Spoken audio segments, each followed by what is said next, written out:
Teman-teman sekalian, sudah lama kita tidak posting lagi nih. Semoga kita semua diberikan Allah SWT kesehatan, kemudahan beraktivitas dimanapun kita berada. Pagi ini ada kajian menarik yang akan kita sama-sama dengarkan, mungkin sharing dari Al-Mukarram Ustadz Saiful Bahri, Dr. Andes Saiful Bahri, Dr. Andes Haji Saiful Bahri. Beliau salah seorang guru saya yang akan kita sama-sama diskusi lah, belajar bagaimana tentang apa bahasa cinta, tapi cinta apa kata tadi Ustaz? Apa tadi? Cinta tapi untuk apa mencari cinta? Untuk apa mencari cinta? Sedangkan di hati tidak ada cinta. Di hati tidak ada cinta. Ah, ini bagus nih, kajiannya menarik. Itu teman-teman, untuk apa mencari cinta sedangkan di hati tidak ada cinta. Nah, ini konteksnya Pak. Teman-teman sekalian, kita akan teruskan dengan Ustadz Saiful untuk menyampaikan hal-hal tersebut kepada tumbuh di antara batu-batu ini. Itu tunjuk kasih sayang yang diberikan Allah Subhanahu wa taala. Tapi manusia kadang-kadang keras dari batu, tidak mau memberikan kesempatan. Akan kekal sebab nafsu ini kepada benda pada umumnya. Jadi kalau cinta itu berdasarkan nafsu tidak akan kekal. Tidak kekal sebab dia berdasarkan pada benda. Nafsu ini kan tidak mau dekat kepada Allah. Dan nafsu diri mengaku diri Tuhan. Nah, itu. Maka orang yang punya nafsu susah sekali untuk kembali kepada Allah. Maka nafsu ini bisa dikendalikan. Bagaimana mengendalikan nafsu? Yaitu dengan melatihkan diri berpuasa. Nah, puasa inilah yang bisa mengendalikan nafsu. Kalau tak puasa susah. Sebab banyak yang orang ingin sampai kepada Allah, tapi dia sendiri tidak mau melawan hawa nafsunya. Kadang-kadang gara uang 1.000 aja dia bisa pembunuhan gara-gara uang sedikit gitu. Nah, itu nafsu. Padahal kalau dia berpikir jernih dari hati kolbu yang mendalam, berdasarkan iman tadi, tidak mengikuti hawa nafsu, kan tidak jadi masalah. Ya. Jangan uang sedikit, uang ratusan juta aja tidak peduli. Biarpun ada angin, tidak ada angin, tetap terasa dia. Mengapa? Dia merasa dia bahwa itu punya Allah. Berarti rasa cinta itu yang harus ditumbuhkan, bukan suara cinta. Bukan suara cinta. Aku sayang sama kau, tapi rasanya tidak. Rasanya tidak ada. Omongannya baik. Bohong, kan? Tapi kalau ada rasa cinta, nah rasa ini yang harus kita dalami. Bagaimana rasanya bercinta, bagaimana rasanya kasih sayang, bagaimana rasanya memiliki, bagaimana rasanya titipan. Nah kita kan nggak tahu merasa titipan. Nah, kalau ada merasa titipan, semaunya baik titip, kan? Nggak ada urusan. Tapi kalau merasa dititip, anak merasa dititip oleh Allah, bini merasa dititip oleh Allah, ada apa ponaan merasa dititip oleh Allah, berarti harus dijaga. Dengan rasa inilah kita akan bisa mendekatkan diri kepada Allah. Tapi kalau dengan suara tidak bisa. Contoh, orang melantunkan suara Al-Quran sebagus-bagusnya, belum tentu beriman suara itu. Tapi kalau dia tidak bisa baca Al-Quran tapi hatinya bagus sisi Allah, itu yang diterima oleh Allah. Nah, itu. Ada orang misalnya ahli Al-Quran, ada orang yang ahli hadis, tapi ada yang ahli teori hadis baik, ada ahli teori Al-Quran baik, tapi ahli Al-Quran bukan, ahli hadis bukan. Itu lain posisinya. Tapi dia ahli teori hadis, bisa. Tapi di mana posisinya? Kalau orang ahli teori hadis, ya sifat iblisnya masih jalan, ya sifat sombongnya jalan. Itu ahli teori. Tapi kalau orang memang ahli hadis, dia ikut apa kata hadis. Nah, beda kan. Nah, jadi inilah tadi, untuk apa kita mencari cinta tapi di hati tidak punya cinta. Untuk apa kita kasih sayang tapi di hati sendiri tidak punya sayang. Untuk apa kita ingin berbuat tapi di hati sendiri tidak punya niat untuk berbuat dan sebagainya. Nah, ini banyak terjadi dalam kehidupan kita sehari-hari sekarang. Contoh kita, saya ingin ke masjid, tapi apa tujuannya ke masjid? Nah, ini. Nah, kan apa membentuk diri menjadi lebih baik? Apa untuk kesombongan atau untuk ria-ria saja dan sebagainya. Nah, makanya dikatakan orang yang memiliki rasa cinta yang mendalam, maka itulah yang dicari oleh Allah Subhanahu wa taala. Cinta ini Berarti memang betul-betul titipan Allah Subhanahu wa Ta'ala. Kalau cinta ini ditanam dengan sebaik-baik di hati, maka dia menjaga apapun yang dititipkan Allah Subhanahu wa Ta'ala. Rasa cinta. Ya, simpelnya. Rasa cinta itu sebenarnya Untuk apa yang menggerakkan? semua rasa cinta itu digerakkan oleh Sifat Allah yang namanya Latif. Nah ini, Latif ini yang bergerak. Ya Latif itu kan yang maha menghaluskan. Ya maha gerak, seluruhnya maha indah. Jadi alam kosong ini sebenarnya Latif itu yang bergerak. Latif itu yang bergerak. Tolong pasang spanduk. Di mana? Jadi Ustadz kan Latif. Ya Latif itu Latif ini ada sifat Allah, bukan Tuhan tapi sifatnya. Itu menggerak seluruh ini Latif yang bergerak. Ya, dari ini. Selama ini kan alam kosong. Alam kosong itu nanti ini ya yang menggerakkan. Maka turunlah sifat Latif ini yang menggerakkan semuanya. Termasuk matahari diciptakan ini sifat Latif. Jadi pertama Allah ciptakan matahari. Nah dari matahari ini digerakkan Latif tadi. Kita semua bisa bergerak itu yang bergerak Latif. Tumbuh-tumbuhan bergerak Latif. Tumbuh-tumbuhan bisa membesar itu Latif semuanya bergerakkan. Sifat Latif ini.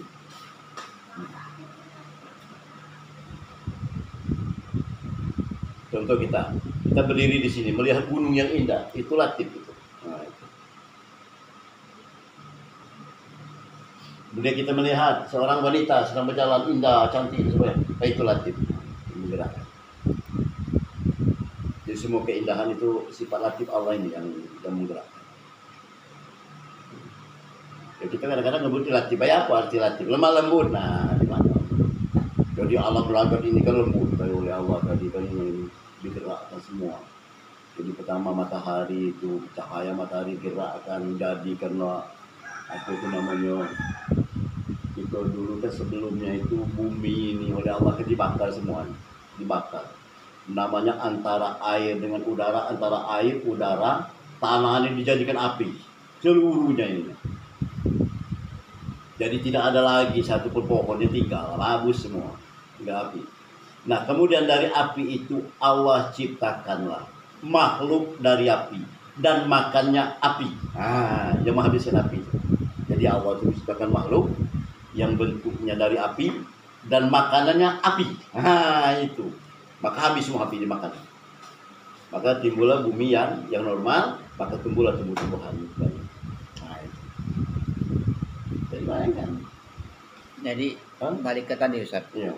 Kan cinta itu untuk apa ada cinta kalau di hati tidak ada cinta, tidak ada rasa, dan itu dibaliknya ke rasa. Nah terus bagaimana menumbuhkan cinta itu tadi Ustaz?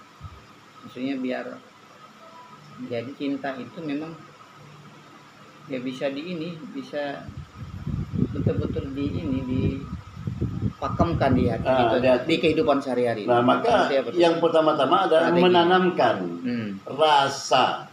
Nah, rasa di hati bahwa ini bukan milik kita. Jadi semua ini milik Allah, ya milik Allah. Bukan milik kita. Maka kita terasa bahwa ini titipan. Kita tidak ada asek-asek yang memiliki. Contoh kan ada perempuan rame-rame sama-sama kita misalnya. Sama kita jaga, itu kan titipan. Bukan diperbuatkan dengan bermacam-macam.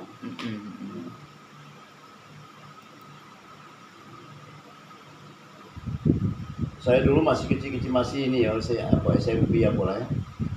Sering ke kebun itu di perempuan tuh banyak kawan gitu, dititip oleh orang-orang tuanya. Nah, ini kita jatuh, bukan digantung.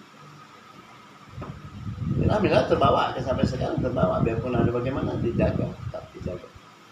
Nah, ini caranya apa? Menanamkan rasa titipan. Rasa ini merupakan milik Allah, bukan milik kita. Harus dijaga. Nah, rasa inilah yang harus digali. Di mana? Di dalam. Nah, ini tertutup. Hati ini tertutup. Rasanya tertutup. Oleh apa? Sifat iri, sifat dengki, sifat marah, sifat sombong. Nah, maka dihilang keempat ini. Sifat iri hati dihilang, sifat dengki dihilang, sifat sombong dihilang. Ini empat ini hilang semua. Sifat marah yang paling ini marah. Jadi pertama sifat marah dihilangkan, kemudian sifat iri hati dihilangkan, sifat dengki dihilangkan, yang keempat sifat sombong dihilangkan. Ini untuk yang menggali hati ini, sebab dia di dalam. Nah, apa sifat empat ini? Inilah nafsu. Jadi nafsu ini harus dilepaskan. Tidak mau dia bangun rasa ini kalau empat sifatnya tetap dijaga. Sebentar emosi, sebentar marah, tak aja. Coba itu. Gimana cara pokoknya kemana saja kita bisa menebarkan senyum. Orang pun yang belum kenal kita senyum. Kita sapa dari mana, siapa. Ini yang menjadikan kita sifat sombong masih ada. Sifat marah masih ada. Sifat iri hati masih ada. Sifat marah ada, tidak acak. Jadi rasanya tidak bisa terbangun. Cara itunya tuh melatihnya tuh seperti apa? Dilatih. Cara melatihnya. Bagaimana kita menahan marah? Dalam posisi bagaimana kita bisa? Contoh. Yang paling bagusnya puasa kalam. Puasa kalam. Puasa kalam itu Puasa kalam itu puasa tidak ngomong. Berapa hari? 2 hari, 3 hari, 4 hari. Latihan. Ini kayak ada bahaya dia itu yang juga. Orang lewat sambil lambok butuh kita. Dia nak diuji oleh Allah. Marah apa tak? Ada mereka dia sesuatu itu yang bisa menimbulkan kemarahan kita. Tangguh kita nahan. Ngomong-ngomongan ini. Tangguh tak? Itu namanya puasa kalam. Nah ini untuk melepaskan apa puasa kalam ini? Salah satunya tadi itulah untuk latihan kita menahan marah. Kemudian yang kedua adalah melatihkan diri kita, dari ucapan-ucapan yang sudah pernah kita ucap kotor. Jadi ucapan-ucapan yang kotor itu harus diada ke puasa kalam untuk membersihkan ucapan kita. Karena Nabi Zakaria aja untuk melahirkan seorang anak itu dia suruh puasa 3 hari. Puasa ngomong. Oh iya, betul. Puasa kalam. Nah kalau Anda nak sholat, ada namanya sholat nurul kalam 2 rakaat. Nah, ada lagi. Sambung dengan sholat 2 rakaat. Nurul kalam namanya. Cahaya kelima. 2 rakaat. Jadi dia itu harus dilatih ya. Latih, tidak bisa. Ustaz, kalau saya bayangkan ya, saya uang bawa parang ngajak belago, saya tahan apa gitu sampai ke situ. Padahal itu mudah ngapa uang gitu. Tapi kita bertahan untuk apa? Jadi kalau misalkan dilatih itu antara orang yang muda dengan orang yang lebih tua, misalkan yang dewasa di 40 tahun atau ini sama itu. Sama saja. Saja. Tidak ada ini, tidak ada hubungannya. Nah, Ustaz, sebagai penutup kita untuk session ini, Ustaz. Jadi cinta tadi kan untuk apa ada cinta? Untuk apa berkata cinta tapi kita tidak punya cinta. Cinta itu kan yang utama tuh cinta kepada Allah kan.